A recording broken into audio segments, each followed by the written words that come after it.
Om Namo Bhagavate Vasudevaya. Om Namo Bhagavate Vasudevaya.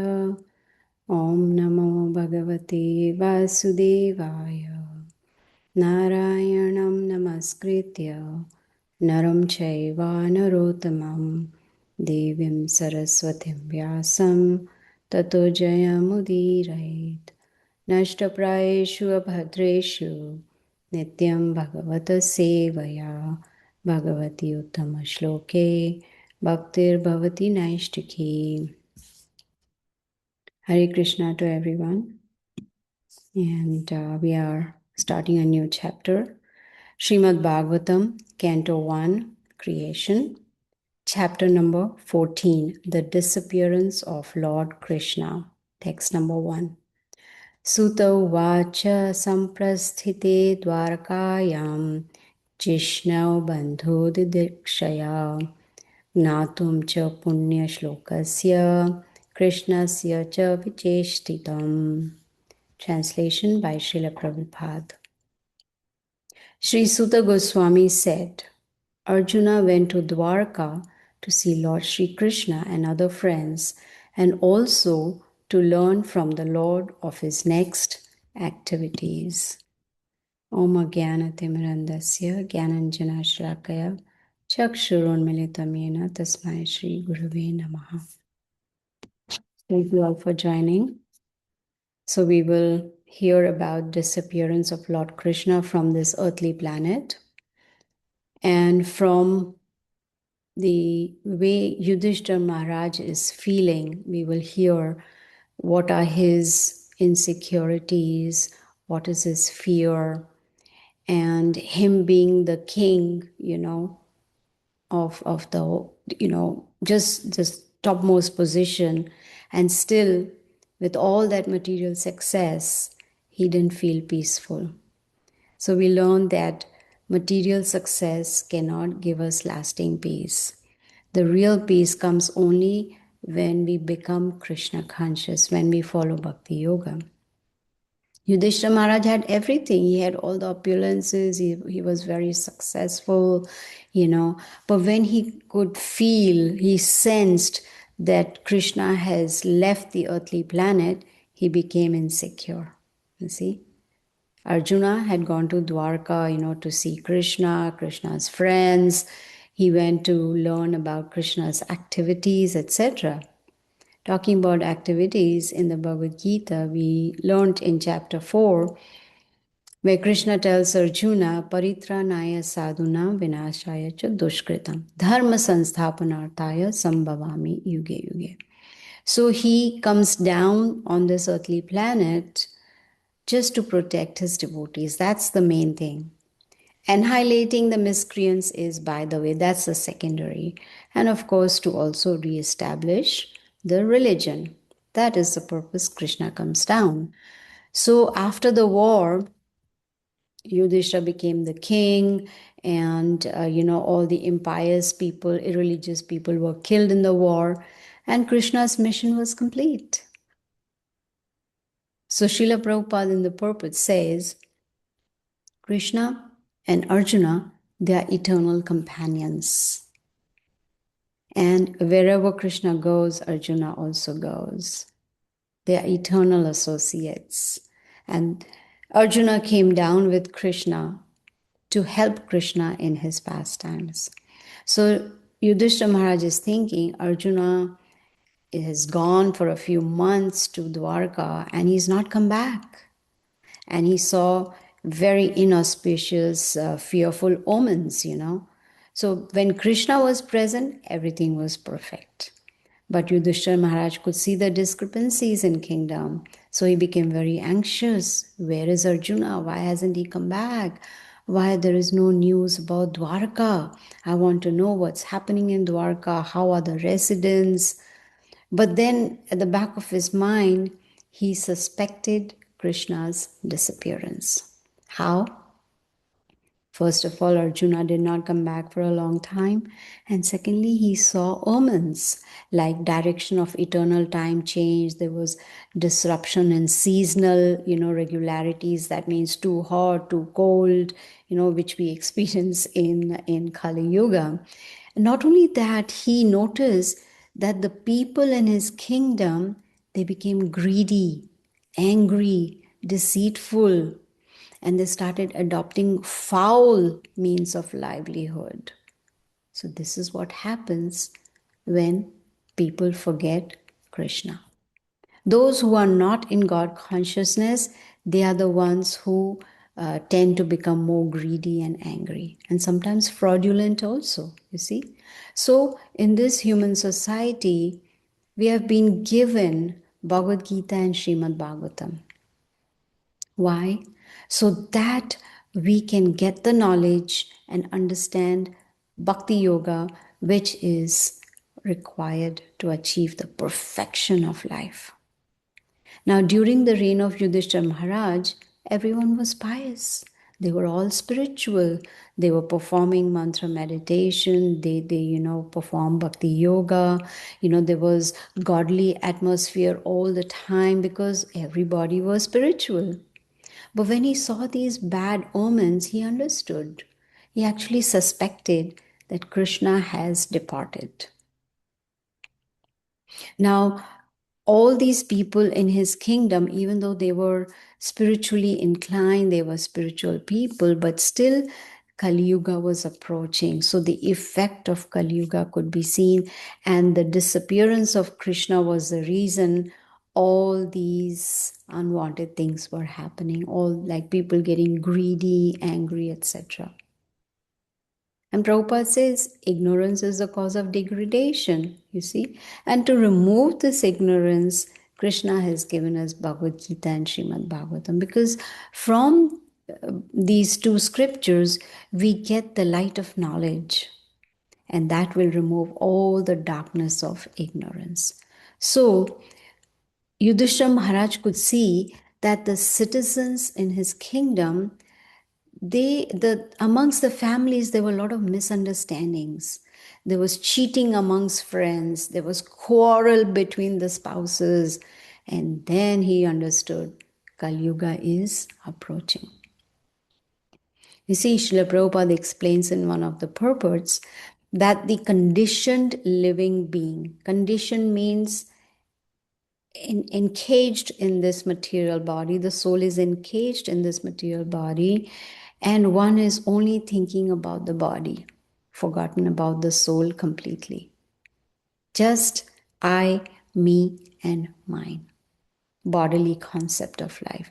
So those who are conditioned, they are endowed with 4 principles of malpractice, which is errors, insanity, inability, cheating, and propensity to cheat is most prominent. And we see that in Kali Yuga. We come across even in our friend circle, relatives, or family, or what. Sometimes we can see that there is a tendency to cheat.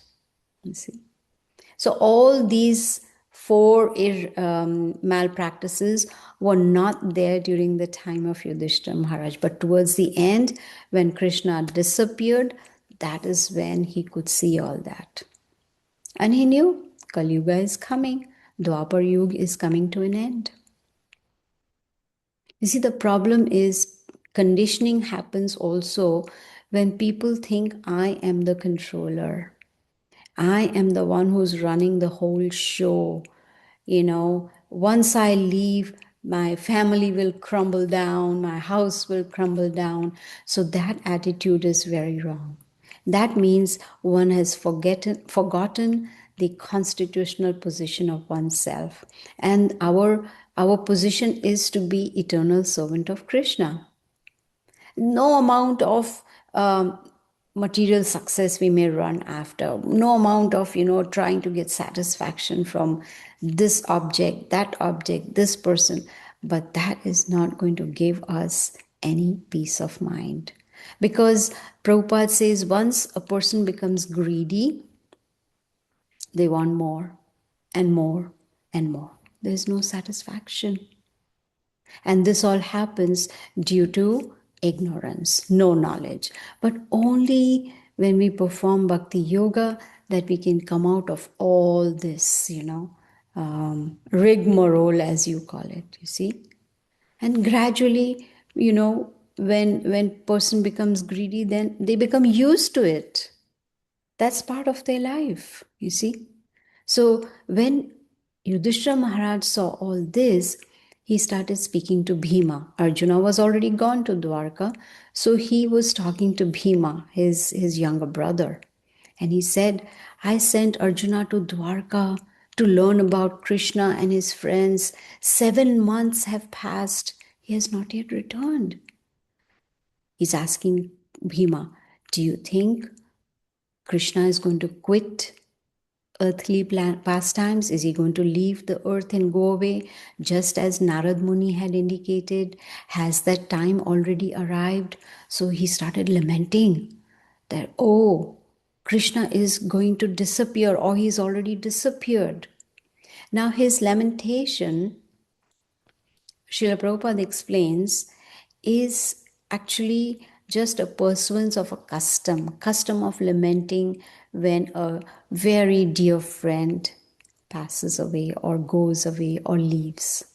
See, Supreme Lord never passes away. He has a transcendental body. He just disappears. He appears and he disappears.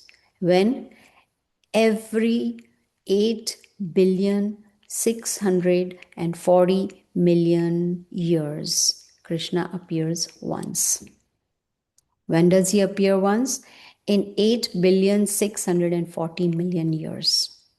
And he appears in each and every universe after that whole long period.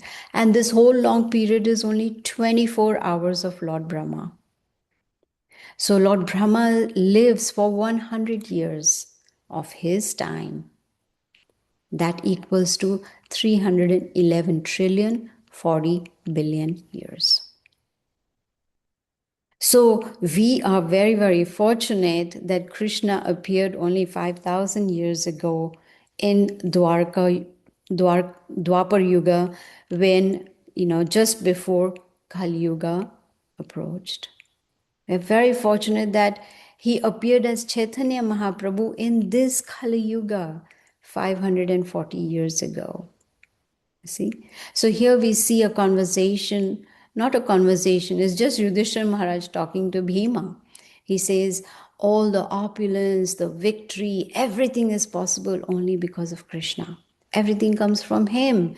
And all this opulence that I have received, I have won the war, is because of Krishna. It is all because of mercy of Krishna. And that is the consciousness one should have, that everything that I have in this life is all because of mercy of the Supreme Lord. You see, now we may say, yes, everything comes from the Supreme Lord, but we have to also make our personal endeavors, right? His mercy is there, but we also have to endeavor to be successful, whether it is materially or spiritually. And based on our endeavors, Krishna will either sanction it or not sanction it, because he's the ultimate sanctioner, you see. So Yudhishthira Maharaj, he's admitting that his personal victory is because of Krishna. That is a sign of a devotee. A devotee understands that I'm able to breathe, I'm able to live, I'm able to perform actions. It's all because of mercy of the Supreme Lord. And he also understands that Krishna is there in the heart as Supersoul, and he's the one who's sanctioning everything. If you remember, we learned in Bhagavad Gita, chapter 15, verse 15, right? Sarvasya chaham hridhi sanivishto mataha smriti jnanam apohanam cha. Krishna says, I am in everyone's heart, and from me comes remembrance, knowledge, and forgetfulness. But we choose, he has given us that minute independence to choose what we want to do. And then based on that, our actions, he gives us the reactions, you see. So now Yudhishthira Maharaj, he could see the dangers, the miseries that are going to come in the near future.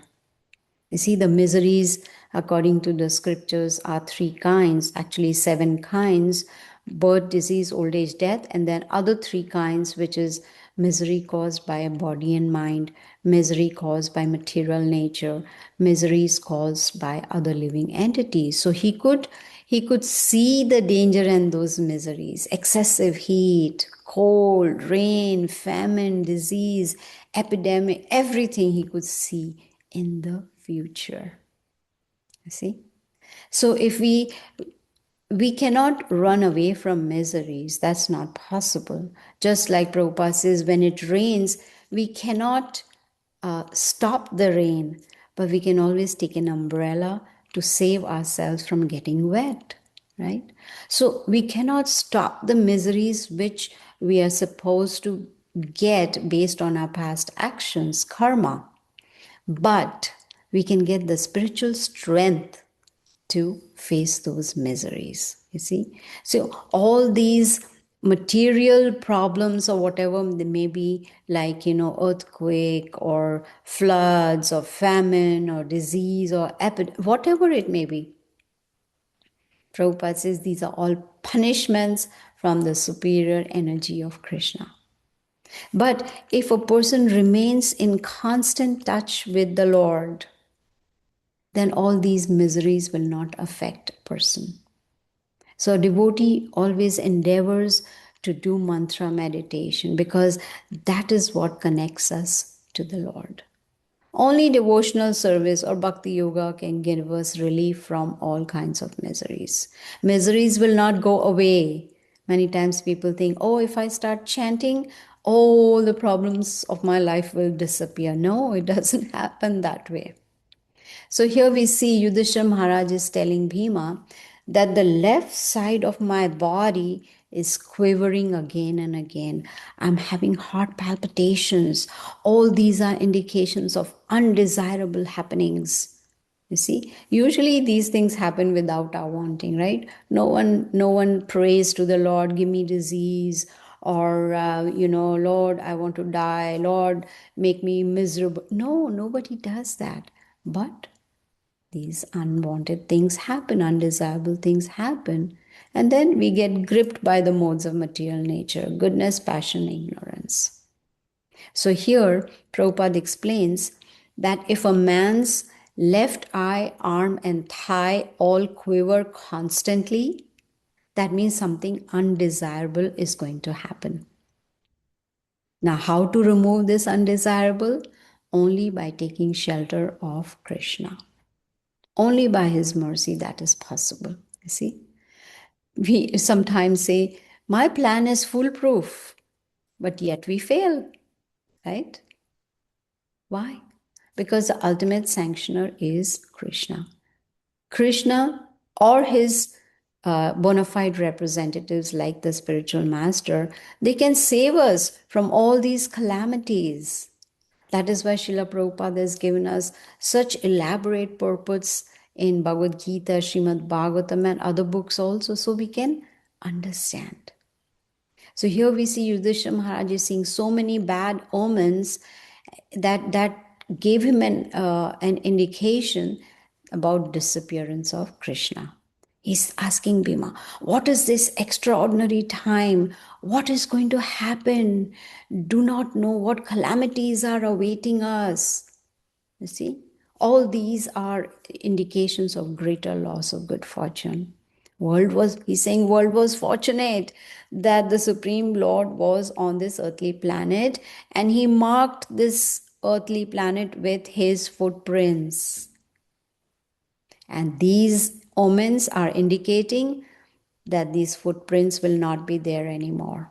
So he could understand that not that Krishna is disappearing, but he understood Krishna has disappeared. And at that time, Arjuna came back from Dwarka. When Arjuna came, he bowed down to Yudhishthira Maharaj, his elder brother, and also the king. But Yudhishthira Maharaj could see dejection. He could see Arjuna's head was down, tears were rolling down his eyes. He looked very pale, as if he was in great anxiety.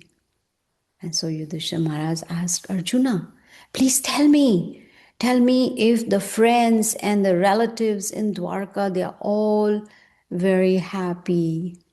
Is my grandfather Shursena in happy mood? My uncle Vasudev and his younger brothers, his wives, his sons, daughters-in-law, are they all happy? He inquired about residents of Dwarka by name. How is Lord Balram, who's a protector of devotees? You see, Yudhishthira Maharaj, he was in Hastinapur, which is actually near New Delhi. But he inquired also about Ugrasena, who was the father of Kamsa. Now, Ugrasena lived in Mathura, so he thought maybe on the way Arjuna visited Mathura also. And he addressed Lord Balram as the Supreme Personality of Godhead. Why? Because he is the first expansion of Krishna. See? Then he inquired about Pradyumna, Aniruddha, because they are, Prabhupada says, they are plenary expansions of Krishna. Are they faring well? Are sons and grandsons of Krishna doing well? Do you know how many sons did Krishna have? He married 16,108 queens, and he had 10 sons from each queen. So total sons, 161,080 sons. So Yudhishthira is inquiring about all of them. You see? Now one may say, oh, how can Krishna have so many children? Well, he is the father of all living entities. Aham bija pradaha pita. Krishna tells Arjuna, I am the seed-giving father of all living entities. And all these, they are just his, relatives in his pastimes. So we cannot compare Krishna's pastimes or his life with ours. He's Supreme Personality of God. He can do anything. You see? That is the difference between an ordinary living entity and the Supreme Personality of Godhead. Now, Yudhishthira Maharaj knew, but he still wanted to inquire about the constant companions of Krishna. Are they doing well? Do they remember us? Right? The Prabhupada says that the constant companions of Krishna, they are all liberated souls. All the whole Yadu dynasty, all the Yadus who had come down, they are actually, Prabhupada says, they are the ones who are eternally situated, and they are assisting Krishna in his pastimes. They came down just to help him in his pastime, though Krishna doesn't need help, but he always likes to bring his personal associates whenever he comes down for his pastimes. And Pandavas, they were also liberated souls, and they came down to assist Krishna in the Mahabharata war. So it's only because of Krishna's will, excuse me, that the Pandavas forgot their position. They forgot that, it's after a long time they realized Krishna is God, but they had forgotten because Krishna wanted them to forget that they are liberated and they are eternal associates of him. You see? So that he could have that relationship with them. Prabhupada says, imagine if Mother Yashoda knew that her son is God, she would not have that relationship of mother and son with him. Then she would just put him on a throne and worship him every day, right? But Krishna wanted to, relish that pastime of mother and son. So he made Yashoda forget that he is God. You see? So liberated souls, they are free, but still they do not think they are free. They are powerful. They do not need Krishna, but they don't think that way. They always seek Krishna's protection. So here Yudhishthira Maharaj, after seeing Arjuna, he's asking, is everybody in Dwarka enjoying? Is Krishna enjoying with his friends? He's the one who gives pleasure to the cows and the senses and the brahmanas, right? So, of course, he's very affectionate towards his devotees, and he's addressing, telling Arjuna, addressing Krishna as Govinda, the one who gives pleasure to cow and senses. He's addressing him as Bhagavan, the Supreme Lord, Bhaktavatsala, right? So he is very anxious to know what is happening in Dwarka. And he is also addressing Arjuna and saying, do you know, Krishna and Balram, they are, the ones who are protecting the Yadus. And he compared the whole Yadu dynasty to the ocean of milk. Now, Krishna as Lord Vishnu and Lord Balram as Anantashesh, they reside in an ocean of milk. So he's comparing the residents of Dwarka, the Yadus, as the residents of Vishnu Loka or Vaikuntha. Srimad Bhagavatam explains, we have already talked about this earlier, that it explains that Krishna is present in every universe as Vishnu, as Garbhodakshay Vishnu and as Shirodakshay Vishnu. And this Shirodakshay Vishnu has his own planet, which is with ocean of milk.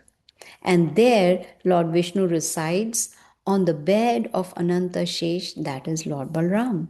Now, this is beyond the material sky, you see, the sevenfold coverings of universe. And there is a causal ocean where the universes are floating like footballs. Imagine, universes are floating like footballs. And beyond this causal ocean is unlimited spiritual sky. And that spiritual sky is called Vaikuntha. And that spiritual sky, Prabhupada explains, which is that unlimited spiritual sky, is known as the effulgence of Brahman. The effulgence that comes out from the transcendental body of Lord Krishna. And within this effulgence, there are many spiritual planets called the Vaikuntha. And in each Vaikuntha, the inhabitants who live there, they look like Lord Vishnu. And they are directly engaged in the service of Lord Vishnu. They are always blissful, they are young, there is no misery, there is no fear, there is permanent happiness and peace. Now, Yudhishthira Maharaj, comparing the residents of Dwarka to Vaikuntha, he is stating that even the queens of Krishna, they served Krishna's lotus feet. And one of the prominent queens is Satyabhama. And they all are enjoying with Krishna. In other words, Krishna is enjoying with all of his queens. Now, Satyabhama, Srila Prabhupada says, is one of the principal queens of Krishna. So, after killing a demon called Narakasura, Krishna went to his palace. And Satyabhama accompanied Krishna. And then Krishna took Satyabhama to Indraloka.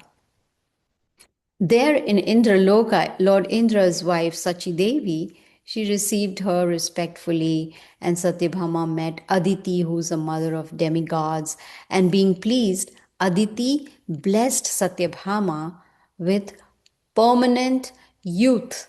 Can you imagine? To remain youthful all your life. Is that possible? In this material world, definitely not. In spiritual world, yes. So when Satyabhama in Indraloka, when she saw the Parijat tree, she desired to have a flower. But Krishna got her the whole Parijat tree back to Dwarka. So after where was I? So after Krishna's departure, it is said that Satyabhama, she went to the forest to perform severe penances. You see?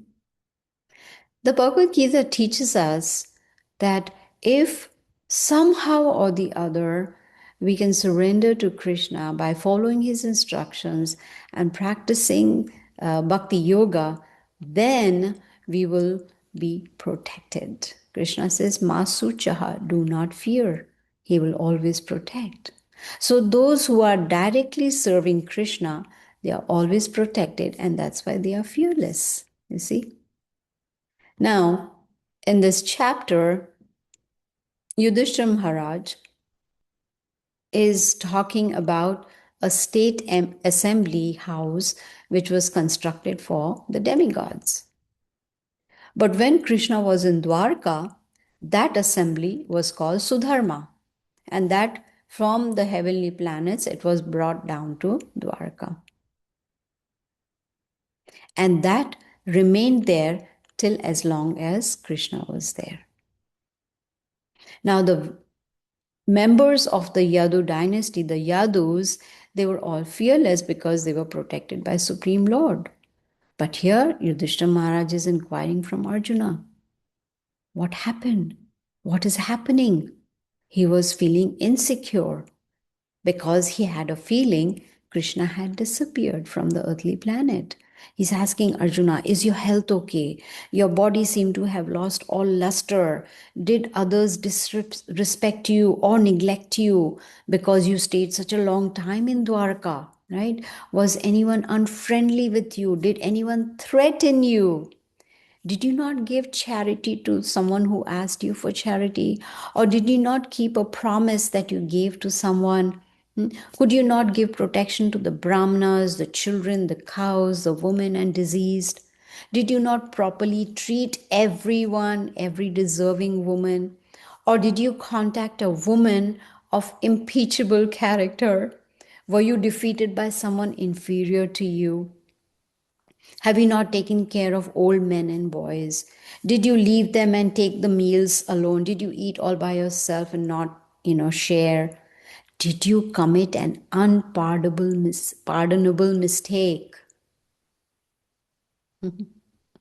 He's inquiring from Arjuna because he saw that Arjuna was so pale and he was crying. He was feeling empty.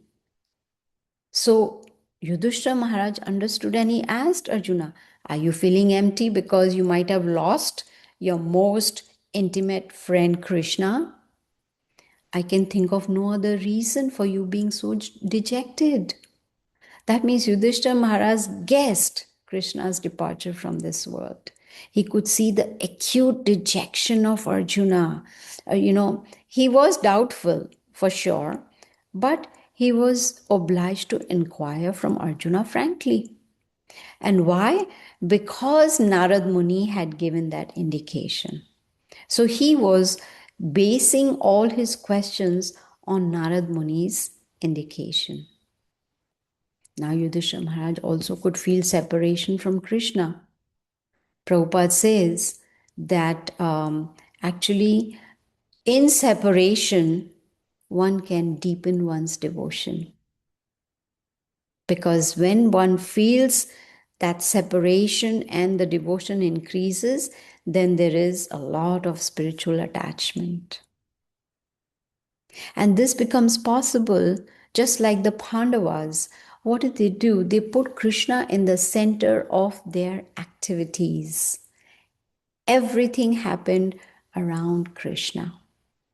And that is perfection of life. Most of the times I give this example that there is a glass jar, okay? And supposing we are asked to put everything inside, there's a big rock, there are stones, pebbles, and sand. We have to fit everything inside. What should we do first? We should first put the big rock inside the jar, because once we fill up with the jar with other things like stones, pebbles, sand, then there'll be no place for that big rock because the other things will fill up the jar. But if we put the big rock in the jar first, then the stones, pebbles, and sand will find their way around the rock and fill the jar. So that big rock in our lives is Krishna.